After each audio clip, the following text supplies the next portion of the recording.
जरा सोचिए, आपको एक ऑफर मिले कि आप हमेशा हमेशा के लिए स्वर्ग में रह सकते हैं, लेकिन आप मना कर दें। अजीब है ना। आज हम ऐसे ही कुछ भोले भाले गांव वालों की एक ऐसी ही अविश्वसनीय कहानी सुनेंगे। एक ऐसा फैसला जिसने देवताओं को भी हैरान कर दिया। तो कहानी शुरू होती है वृंदावन से। वहां एक लड़का था, कृष्ण। देखने में तो बिल्कुल साधारण सा, लेकिन उसके बारे में ना अफवाहें बहुत थीं। एक ऋषि ने पहले ही कह दिया था कि भाई ये कोई आम लड़का नहीं है, ये तो एक दिव्य अवतार है। अब उसके जो जिगरी दोस्त थे, जैसे मधुमंगल, उनसे रहा नहीं जाता था। वो तो सीधे जाकर पूछ लेते थे, अरे लाला सच बता, क्या तू सच में भगवान है? और कृष्ण बस हल्का सा मुस्कुरा देते और शांति से हाँ में सिर हिला देते। इससे उनका शक और भी गहरा हो जाता था। पर सोचिए, जब मधुमंगल दौड़कर ये खबर पूरे गांव को सुनाता तो क्या होता था। लोग उस पर हंसते थे, उसका मजाक उड़ाते थे। कहाँ है तेरा भगवान? मतलब कृष्ण उनका दोस्त है, ठीक है, पर भगवान ना, ये बात उनके गले से नीचे उतर ही नहीं रही थी। लेकिन फिर एक रात सब कुछ बदल गया, हमेशा के लिए। कृष्ण के जो पालक पिता थे, नंद बाबा, उन्होंने एक रात जागरण रखा था। और बस उसी रात एक ऐसी घटना हुई जिसने सबके दिमाग से हर शक को मिटा दिया। अच्छा, तो हुआ ये कि नंद बाबा ने सोचा कि चलो यमुना में स्नान कर लेते हैं। पर उन्होंने गलत टाइम चुन लिया, ब्रह्म मुहूर्त से ठीक पहले का समय। अब ये वो पवित्र समय था जो सिर्फ देवताओं के लिए रिजर्व्ड होता है। तो जैसे ही उन्होंने ये सीमा लांघी, स्वर्ग के रक्षक आए, उन्हें पकड़ा और सीधा अपने लोक ले गए। जब नंद बाबा लौटे ना, उनकी आंखों में एक अजीब सी चमक थी। वो विश्वास ही नहीं कर पा रहे थे जो उन्होंने देखा। उन्होंने बताना शुरू किया कि उन्होंने स्वर्ग में क्या-क्या देखा। सोने के बड़े-बड़े शानदार महल और इंद्र जैसे शक्तिशाली देवता जो स्वर्ग के राजा माने जाते हैं। लेकिन सबसे हैरान करने वाली बात तो ये थी, नंद बाबा ने बताया कि जैसे ही कृष्ण वहां पहुंचे ना, सबके सब देवता, यहां तक कि इंद्र भी उनके पैरों में झुक गए। बस अब गांव वालों के सामने जीता जागता सबूत था, उनके लाला सच में भगवान थे। तो अब क्या था? कृष्ण की प्रसिद्धि पूरे वृंदावन में फैल चुकी थी। अब तो गांव वाले भी उन पर विश्वास करने लगे थे। और एक दिन वो सब मिलकर उनके पास एक बहुत अनोखी विनती लेकर आए।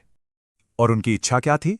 उन्हें न धन चाहिए था, न शक्ति। बस उनकी एक ही मांग थी कि वो एक बार, बस एक बार, अपनी आंखों से उस दिव्य लोक वैकुंठ को देखना चाहते थे।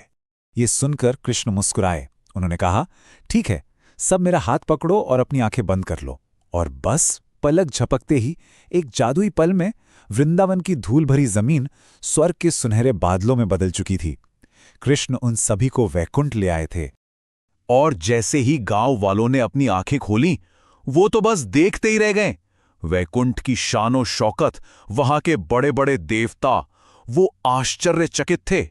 जहां नजर जाती वहां बस दिव्यता ही दिव्यता थी। और इस सब के बीच भी गांव वालों का भोलापन देखिए, उनकी सादगी कहीं नहीं गई थी।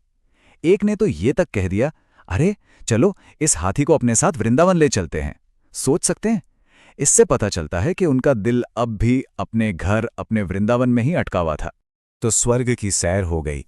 अब गांव वाले अपने प्यारे वृंदावन लौटने के लिए बिल्कुल तैयार थे। लेकिन उन्हें ये नहीं पता था कि कृष्ण ने उनके लिए एक आखिरी और सबसे बड़ी परीक्षा तैयार कर रखी थी। जब वे जाने के लिए तैयार हुए तो कृष्ण ने बड़े आराम से कहा, अरे मैं तो बताना ही भूल गया, यहां जो एक बार आ जाता है वो कभी वापस नहीं जाता। और फिर उन्होंने उनके सामने एक ऑफर रखा, हमेशा के लिए वैकुंठ में रहने का, देवताओं से अपनी सेवा करवाने का, स्वर्ग के सारे सुख भोगने का। तो अब उनके सामने दो रास्ते थे।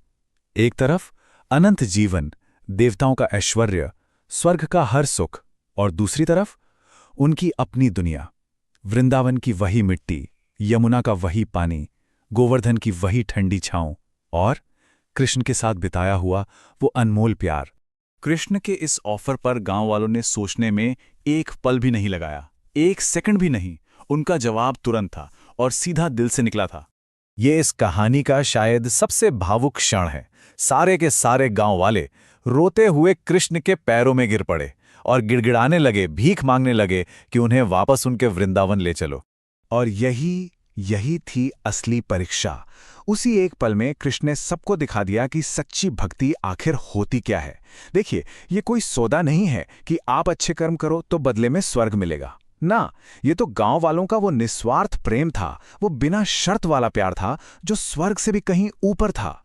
तब कृष्ण ने बाकी देवताओं को समझाया कि इन गांव वालों का जो अपने घर से प्रेम है ना, अपनी नदी, अपनी मिट्टी, अपनी गायों से जो उनका लगाव है, वो इतनी शक्तिशाली भक्ति है कि उसके सामने स्वर्ग की चमक भी फीकी पड़ जाती है। और ये कहानी हमें एक बहुत गहरे सवाल के साथ छोड़ जाती है। आखिर ऐसी कौन सी चीज है जो किसी जगह को स्वर्ग से भी ज्यादा अनमोल, ज्यादा कीमती बना